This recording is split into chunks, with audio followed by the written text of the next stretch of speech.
Yep. We'll go get mine. Training camp, day 2. Glad to be here, glad to see everybody. Try and answer any questions you got. What's your just impressions of the makeup of the team as it stands right now? Well, I think at the moment we're real happy with where we are. The team has been reconfigured significantly, I think, from the end of last season, and so it's a new group and potential, for what we think is certainly an improvement. And they all came in pretty good shape, considering the lengthy, what turned out to be a very lengthy off season, obviously. And Y'all forbidden to say lockout? I'm sorry? Are y'all forbidden to say lockout? Oh, I think we can say that. Oh, okay. Yeah. But anyway, it was a long time either way. They seem focused and energetic, and everybody's glad to be back playing basketball. I know it's so early, but just looking at your roster on paper, what stands out as a big difference from last year? I think we're going to be a better shooting team. We're going to be a better passing team. And I think with, be able to attack teams offensively in more ways than we were able to last year.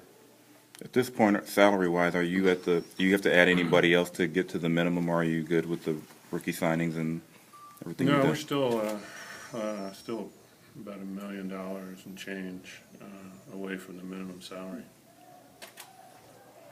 I'll take that million. Well, if you can set a good pick and get a rebound, we might take you up on that. Jeff, are you pretty happy with the general shape of the guys who've come into camp this year? Yeah, we are. In general, there's a couple guys that need to lose probably a little bit of weight and whatnot. But overall, DeMarcus is 10 pounds lighter than he was at the beginning of training camp a year ago. I think, again, considering how much time off, I think he obviously was working. Tyreek is in better shape than he was at the start of camp last year. Marcus is, basically within a few pounds of his game weight. John is in terrific shape. For that, all the rookies are fine. And so I think, again, considering the amount of time, we're, at least as of today, we're in pretty good shape that way. How's this team rank in terms of overall athletic ability compared to teams since you've been here? Big size and athleticism. Well, I think we've got some guys that are long. Do we have guys that can, a lot of guys that can jump over the top of the backboard? I don't know that we have that, but I think we have a lot of good components for, it still comes down to skill and understanding and playing together and chemistry and complementary talent. It's not just about any one thing. In terms of Dallenberg, do you still see him as somebody you could still talk to at this point, or are you happy with the way the roster is I've now? had some conversations with Mark. When you renounce somebody, basically you lose their bird rights, but that doesn't preclude you from re-signing them. And so, right now we're really, and we've got some things that, some proposal that we've made that we're sitting on.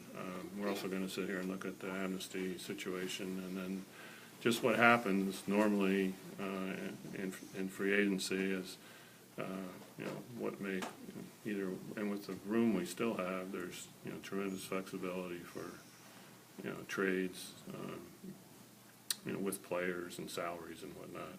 Where we're going to go with that, I really can't tell you though. I really don't know, so I can't tell you. Speaking of the amnesty, a large group of the teams haven't really started dropping those players yet. When do you expect the bulk of that to happen?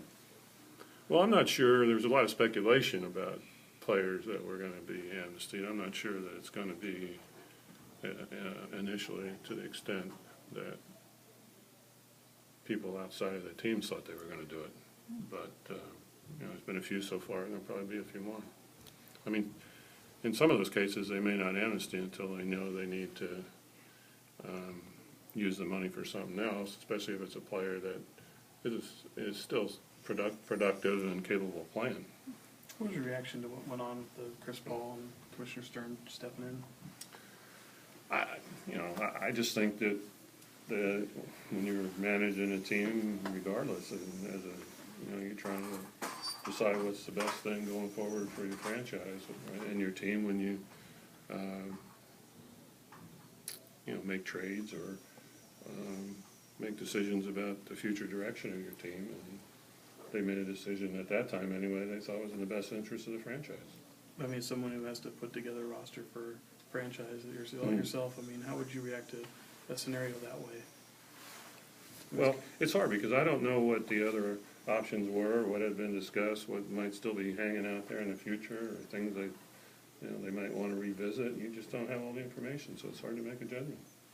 As a guy running a team, do you specifically know, or do others in the league know what the role and the control of the league has with the Hornets? As you like you made a deal with the Hornets last year. Mm-hmm. You didn't hear nothing from David Stern, did you? No, we don't. He didn't call you and say it was a good deal or a bad deal? No, he didn't do that.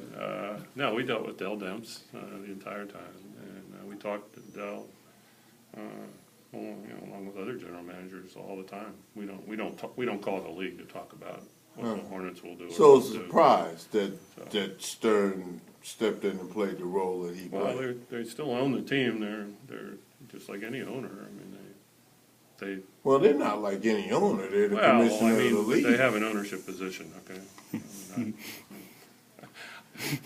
So I'm a lot more worried about the Sacramento Kings, to be I honest understand. with you. But for a guy who has made a deal with the Hornets and but I'm just saying we dealt with Dell Demps. I mean, exclusively.